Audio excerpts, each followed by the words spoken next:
Now, weaning is an important part of your baby's development, but it can also be a very challenging and confusing time with plenty of conflicting information about how and when to go about it. So with us this morning to go through the rights and the wrongs of weaning is Cathy Monaghan, Senior Paediatric Dietitian, easy for me to say, and Mary Kenny and her daughter Sinead, who have just gone through the process. The cutesy factor is about to go through the roof here. Good morning to you all. Good morning. Morning, Sinead. Hi, Sinead. She's just fascinated by the cameras. Yes. Hiya. Well, let her have a look at herself in the monitor. Cathy, can we come to you first? Because this is exactly where I'm at the moment. Right, I have a 6-month-old baby. I weaned him about 2 months ago.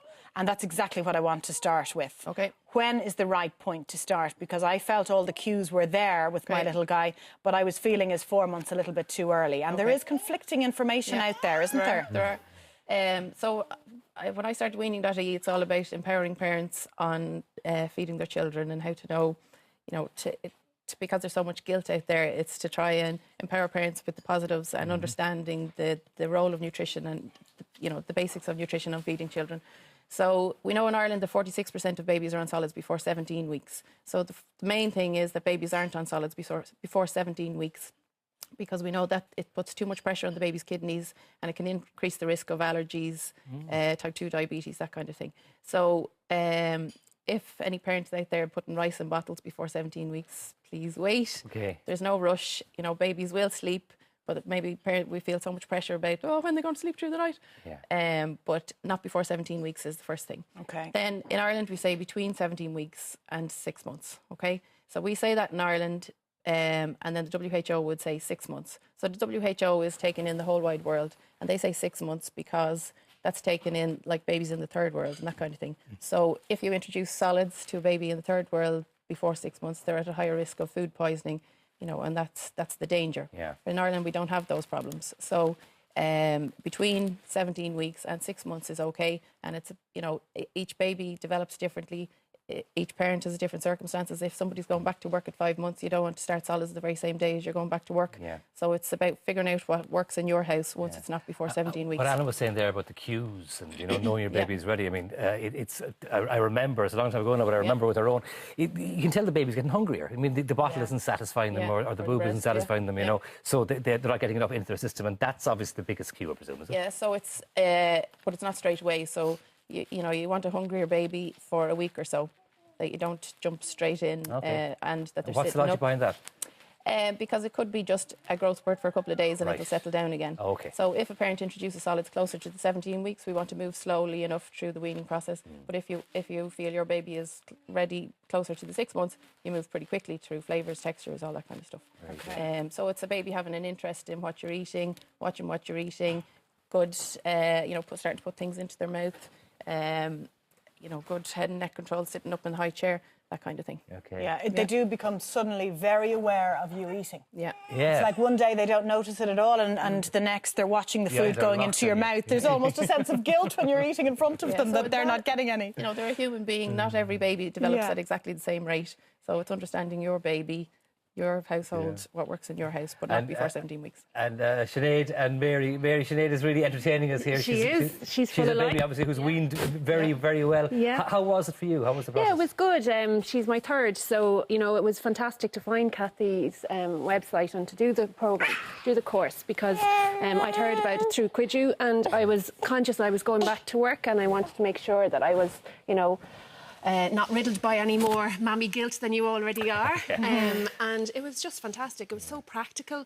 It made you trust your instincts and, to know that less is more. To keep it simple and, not overcomplicated. You don't have to be a chef to make sure that your baby has good nutrition. So and at the start of that weaning process, I mean, there's a big part of introducing the new foods to the baby, and a lot of it is just letting them get their hands stuck into it and play with it, isn't it? So you can't wean a baby successfully onto solids without a bit of mess. So you just have to accept your house is going to be messy, and that's part of the enjoyment. You want to let them have it on their fingers, suck it. Even if they're going to have a bath, just give them a spoon and a yoghurt to I'll talk about yogurts in a second, but just let them go for a mess. Yeah. You have to have a mess. Embrace it. Get over exactly. yourself. Yeah. Suck it up. You have to. I suppose babies, by their nature, naturally have a sweet tooth. Absolutely, Even they don't have teeth. Yeah. They're like sweet things. Yeah. So, I mean, what we're trying to do with solid foods a lot of the time is get them to enjoy more savoury tastes. Absolutely, so I presume when you're starting them with the play part of it, then put in savoury foods there, is it? Yeah. So I suppose a lot of parents will say, oh, my baby's an awful sweet tooth, but we were all born with a sweet tooth. Breast milk is sweet, formula is sweet. You know, baby goes back for more because it's sweet. So the sweet taste buds are at the front of the tongue. So every baby will eat something that's sweet. So when you're buying a product or choosing recipes, avoid always having a sweet stuff because the baby will eat it. But that's not going to make your life easier down the road. But they might turn down the carrot or the broccoli the next day. So we know that what a baby is eating at 9 months old is indicative of what they're going to be eating when they're in school. Right. A 5-year-old. So if it's all sweet, you're going to have a nightmare 5-year-old. Talk to me about these fruit pouches. I was a big fan of them because they got me out of a lot of corners, but they're not the best thing in the world, I believe. So it's not not all pouches are made equally. So you have to be choosy about the ingredients. You know, if you're